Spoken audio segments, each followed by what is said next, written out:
नमस्कार दोस्तों, आपका मेरे चैनल PRS टीचिंग में आज फिर से एक बार बहुत स्वागत है। दोस्तों, मैंने आपके लिए बहुत कई विषयों से संबंधित महत्वपूर्ण वीडियोस बनाए हैं और आज मैं आपके लिए जो वीडियो लेकर आई हूँ, इस वीडियो में मैं आपको बहुत ही महत्वपूर्ण जानकारी देने जा रही हूँ। तो दोस्तों, आज मैं बात कर रही हूँ उस महत्वपूर्ण जानकारी की जो कि अभी कुछ दिनों पूर्व CBSE बोर्ड के द्वारा एक बहुत बड़ा बदलाव किया गया है। और यह बदलाव जो विद्यार्थी 2021 की परीक्षा में सम्मिलित होंगे, उन परीक्षार्थियों को ध्यान में रखकर और वो अपने विषय की तैयारी अच्छे ढंग से कर सके और परीक्षा में 100% अंकों को प्राप्त कर सके, इसी उद्देश्य को ध्यान में रखते हुए मैंने आपके लिए ये वीडियो बनाया है।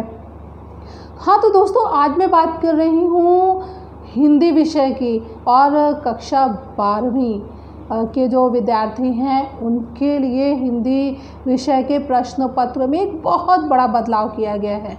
तो दोस्तों, लेकिन हाँ, आप बदलाव का नाम सुनते ही चौंकिए बिल्कुल मत, क्योंकि कुछ मूलभूत ऐसे बदलाव किए गए हैं जिन्हें आपको सूझबूझ से आप उनको बहुत आसानी से समझ लेंगे और सभी प्रश्नों के उत्तर भी अच्छी तरह से दे सकेंगे।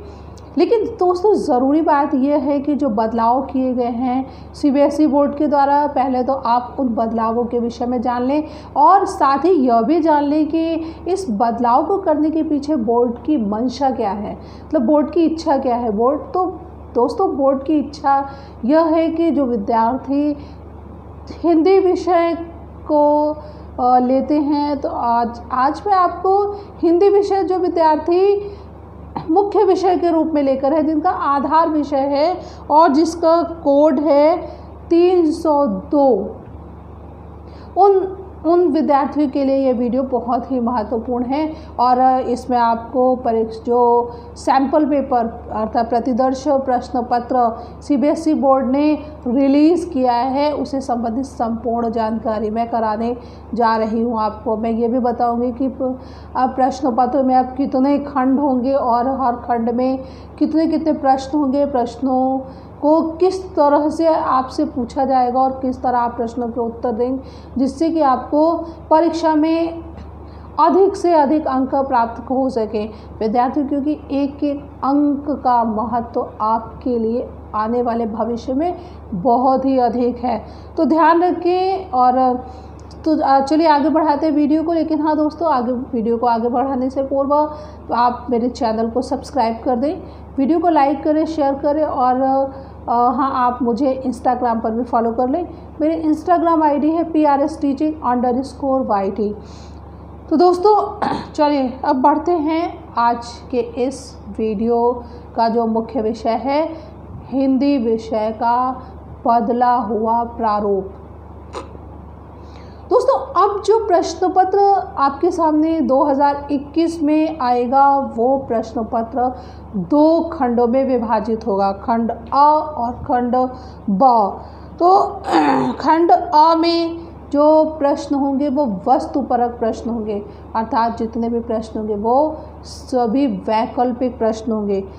और दोस्तों, खंड ब में आपसे जो प्रश्न पूछे जाएंगे वो वस्तुनिष्ठ वर्णनात्मक होंगे, उन्हें वस्तुनिष्ठ भी कह सकते हैं। तो वर्णनात्मक प्रश्न पूछे जाएंगे। और साथ ही एक विशेष बात यह है कि हर प्रश्न के लिए शब्द सीमा को निर्धारित कर दिया गया है। विद्यार्थियों, इन प्रश्नों के उत्तर के माध्यम से आपकी तार्किक क्षमता, लेखन कौशल और विश्लेषण क्षमता की जानकारी को आंका जा सकेगा। तो अब आपको बहुत ही सतर्क रहने की आवश्यकता है और बहुत सतर्कता के साथ आपको प्रश्नों का उत्तर देने की ज़रूरत है।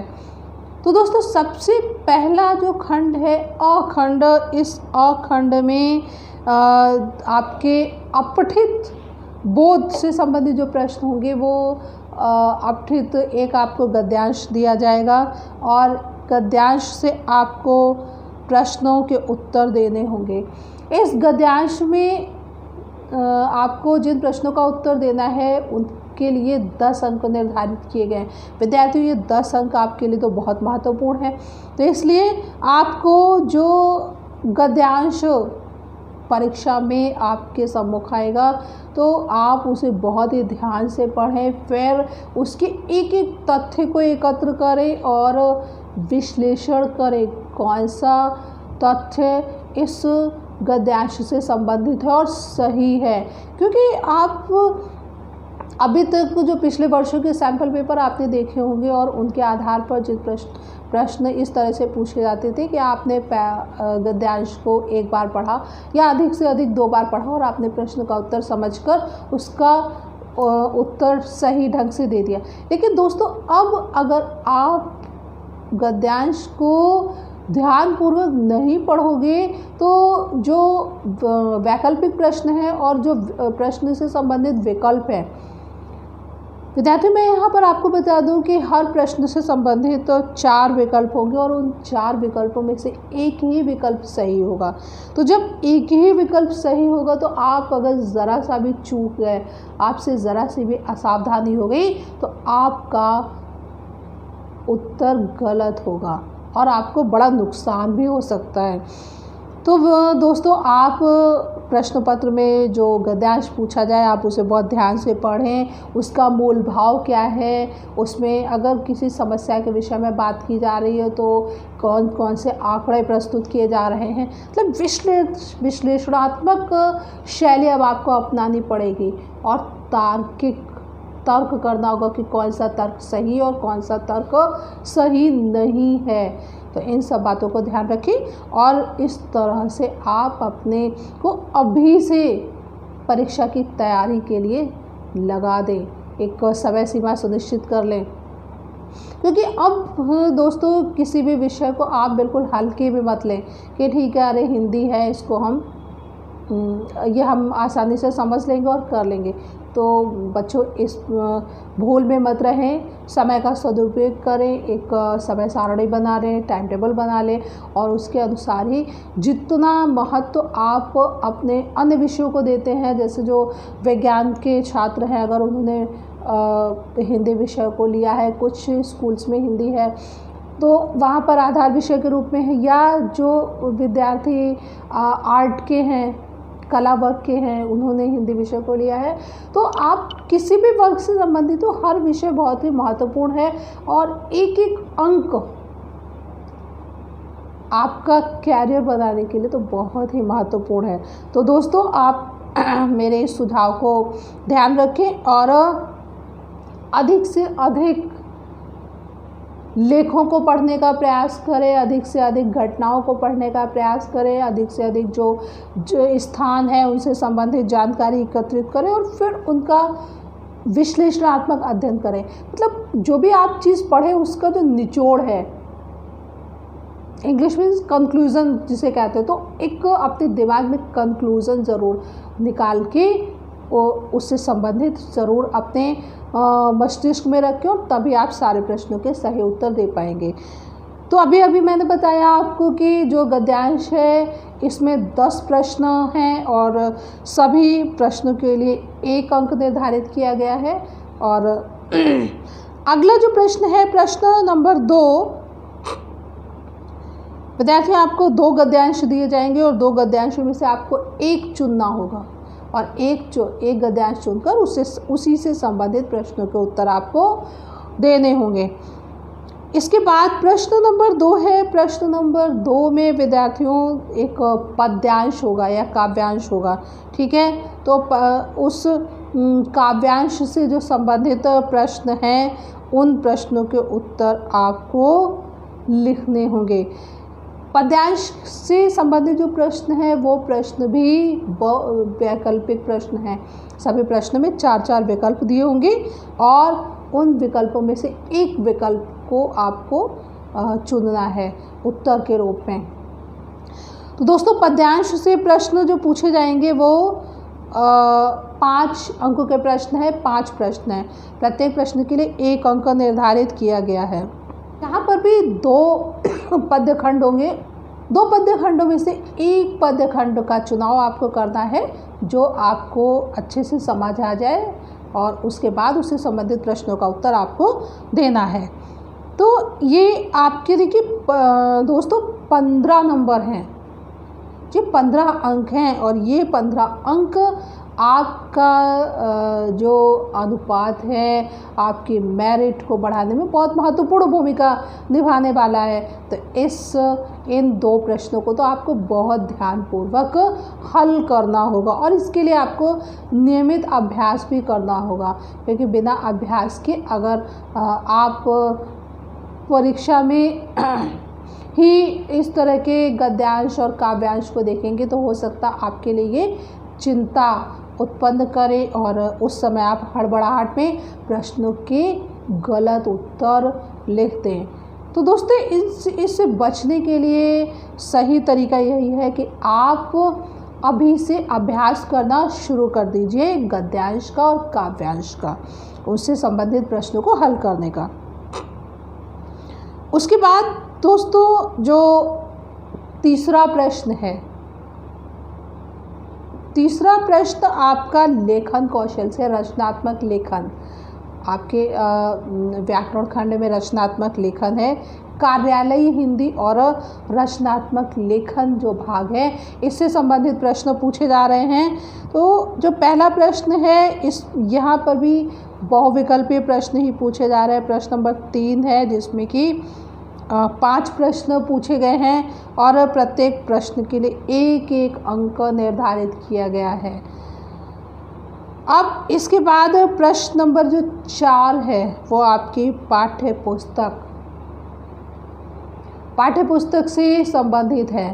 तो और पाठ्य पुस्तक में आपका जो पद्य खंड है और पद्य खंड जो वितान है, आपकी पाठ्य पुस्तक है वितान। वितान आपकी पूरक पाठ्य पुस्तक है और आरोह भाग 2 ये आपकी मुख्य पाठ्य पुस्तक है। तो आरोह भाग 2 का जो काव्य खंड है, काव्य खंड से दोस्तों आपको एक काव्यांश दिया जाएगा जो किसी भी पाठ से संबंधित होगा, किसी भी कविता से संबंधित हो सकता है, किसी कवि की रचना है उससे संबंधित होगा और उससे आपको 5 अंकों के प्रश्न हल करने होंगे। विद्यार्थियों ये सभी प्रश्न वैकल्पिक प्रश्न हैं, बहुविकल्पीय प्रश्न है और इनमें से एक ही विकल्प सही होगा। तो इसके लिए आपको जितने भी पाठ आपके पाठ्यक्रम में सुनिश्चित किए गए हैं सीबीएसई बोर्ड के द्वारा, आप उन सभी पाठों को बहुत ही ध्यान से पढ़ें, उन्हें नियमित रूप से पढ़ें और उनको बार बार दोहराते रहें, जिससे कि आपके मन में जो पाठ से संबंधित विषय से संबंधित जो शंकाएं हैं वो बिल्कुल स्पष्ट हो जाएं। तो दोस्तों अब मैं बात करती हूँ प्रश्न नंबर 5 की। तो प्रश्न नंबर 5 में जो आपकी पाठ्य पुस्तक आरोह है और वो है गद्य खंड। तो गद्य खंड से आपको एक गद्यांश दिया जाएगा, किसी भी पाठ से संबंधित हो सकता है। तो सबसे पहले तो जो भी गद्यांश दिया जाएगा आपको ये पहचानना होगा कि वो किस पाठ से संबंधित है, किस लेखक से संबंधित है और उससे भी संबंधित 5 प्रश्नों को आपको हल करना है। ये सभी 5 प्रश्न एक एक अंक के हैं। तो दोस्तों पाठ अपने जो गद्य खंड से संबंधित पाठ है उन सभी का विस्तृत अध्ययन करें और उन्हें बार बार दोहराते रहें। इसके बाद जो अगला प्रश्न है दोस्तों, प्रश्न नंबर 6, ये आपकी जो पूरक पाठ्य पुस्तक है और जिसका नाम है वितान भाग 2। इस पाठ्य पुस्तक से आपसे प्रश्न पूछे जा रहे हैं और ये इसमें भी आपसे 10 प्रश्न पूछे जा रहे हैं दोस्तों, 10 प्रश्न पूछे जा रहे हैं और ये सभी प्रश्न बहुवैकल्पिक प्रश्न हैं और इन सभी प्रश्नों से आपको 10 अंक मिलेंगे यदि आप सभी प्रश्नों का उत्तर सही देते हैं। दोस्तों वैकल्पिक प्रश्न जो पद्धति है वो देखने में तो बहुत आसान लगती है, लेकिन ज़रा सी भी चूक होने पर आपका उत्तर गलत हो जाता है। देखिए अगर आपको किसी भी प्रश्न का उत्तर अगर 1 पंक्ति या 2 पंक्ति में देना है तो शायद आप कुछ अंश सही लिख दें और आपको कुछ अंक मिल जाए। लेकिन वैकल्पिक प्रश्नों में अगर आपका उत्तर सही है तो आपको पूर्ण अंक मिलेंगे, और अगर आपके उत्तर गलत हो गए तो आपको 0 मिलेगा। तो इसलिए इन प्रश्नों को हल करने में असावधानी बिल्कुल आपको नहीं करनी है। बहुत ही तटस्थता के साथ ध्यानपूर्वक अध्ययन करना है और फिर आपको इन प्रश्नों को हल करना होगा। अब दोस्तों, मैंने अभी आपको बताया कि जो खंड अ है उसमें कुल आपको 6 प्रश्नों के उत्तर देने हैं, और यह आपका जिनमें पहला प्रश्न 10 अंक का है, दूसरा प्रश्न 5 अंकों का है, फिर है आपका तीसरा प्रश्न 5 अंक का है और 15 हो गए, और फिर चौथा प्रश्न आपका 5 अंक का है 20, और 5वां प्रश्न आपका 5 अंक का है, तो इस तरह 25 अंक हुए। और जो छठा प्रश्न है आपका वो 10 अंकों का है, तो इस तरह 35 अंक आपके इस खंड अ में हैं। खंड आ में प्रश्न हैं 35 अंकों के। 80 नंबर के प्रश्न पत्र में 35 अंकों के जो प्रश्न होंगे वो बहुवैकल्पिक प्रश्न होंगे। अब दोस्तों चलते हैं आपको खंड बा के संबंध में जानकारी कराने। खंड बा जिसमें आपको वर्णनात्मक ढंग से प्रश्नों का उत्तर देना होगा, अर्थात वाक्यों के माध्यम से आपको अपने विचार अभिव्यक्त करने होंगे, और इन सभी प्रश्नों में शब्द सीमा निर्धारित की गई है अंकों के आधार पर। विद्यार्थी, यदि 1 अंक का प्रश्न है तो आप अधिक से अधिक 1 या 2 पंक्ति का उत्तर लिखें। 1 से अधिक अंकों का प्रश्न है 2 अंक का तो 2 से 3 पंक्ति में आप प्रश्नों का उत्तर लिखें। तो जहाँ पर प्रश्नों का उत्तर देने के लिए शब्द सीमा निर्धारित कर दी जाती है वहाँ पर आपको शब्द सीमा का पालन भी करना होगा, और उसी आधार पर आपको अंक भी उपलब्ध होंगे। तो दोस्तों, इस वर्णनात्मक खंड जो प्रश्न पत्र का खंड बा है, इसमें आपको 8 प्रश्नों का उत्तर देना है। तो पहला प्रश्न जो होगा वो है प्रश्न नंबर 7, और इसमें आपको रचनात्मक लेख लिखना होगा। कुछ विषय आपको दिए जाएंगे और उन विषयों से संबंधित आपको अपने विचार लिखने होंगे, और शब्द सीमा निर्धारित की गई है लगभग 150 शब्द, अर्थात आपको 150 शब्दों के द्वारा अपने विचारों को अभिव्यक्त करना होगा किसी भी विषय से संबंधित लेख लिखने में। इसके बाद दोस्तों प्रश्न नंबर 8 है आपका पत्र लेखन से संबंधित। इसमें पत्र लेखन आपको कोई भी 2 विषय दिए जाएंगे और उन दोनों में से कोई किसी एक विषय से संबंधित आपको पत्र लिखना होगा, और इससे भी 5 अंकों का निर्धारित किया गया है। जो आपका रचनात्मक लेख लिखने का प्रश्न है वो भी 5 अंकों का है, और प्रश्न नंबर 8 भी जो पत्र लेखन का है वो भी दोस्तों 5 अंक का है। इसके बाद आपका जो प्रश्न नंबर 9 है, इसमें आपको जो प्रश्न आपसे पूछे जाएंगे आपके गद्य खंड से, आपके पद्य खंड से जो संबंधित हैं, तो जो मूलभूत प्रश्न होंगे वो आपको 40 से 50 शब्दों के अंतर्गत आपको उनके उत्तर देने होंगे, और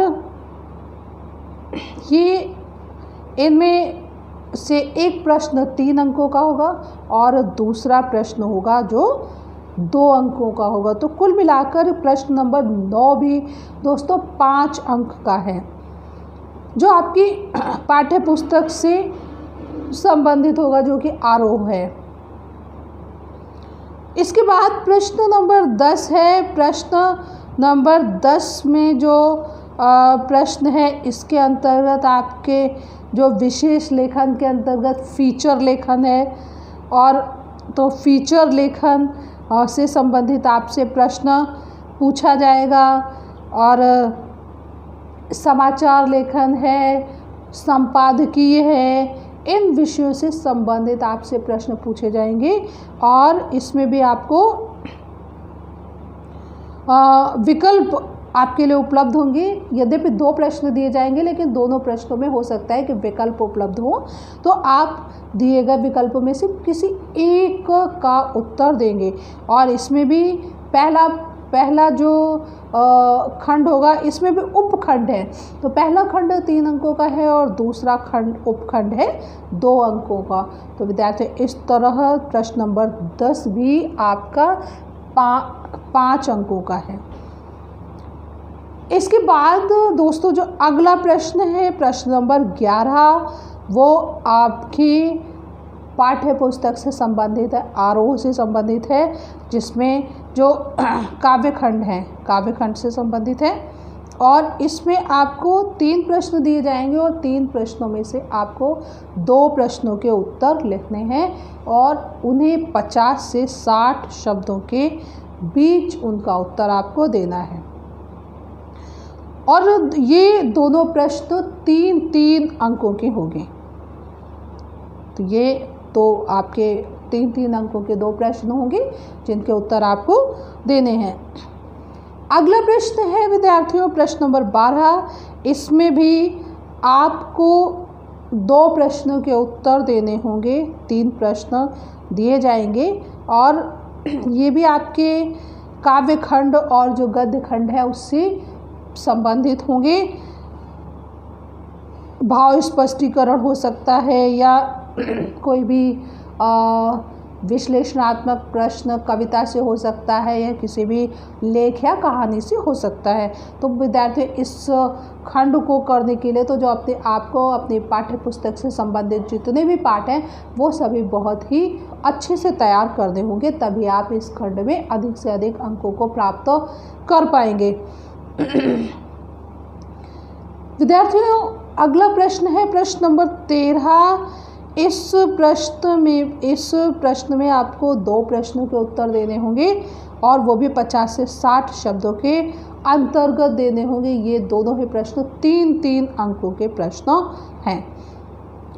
तो दोस्तों आपको जो प्रश्न है यहाँ पर भी आपके लेखक से संबंधित प्रश्न हो सकते हैं, पाठ से संबंधित प्रश्न, किसी भी पाठ का जो पात्र है उस पात्र से संबंधित कोई प्रश्न आपसे पूछा जा सकता है, या आपसे ये पूछा जा सकता है कि पाठ में किस विषय का उल्लेख किया गया, तो आदि कोई भी प्रश्न आपसे पूछा जा सकता है।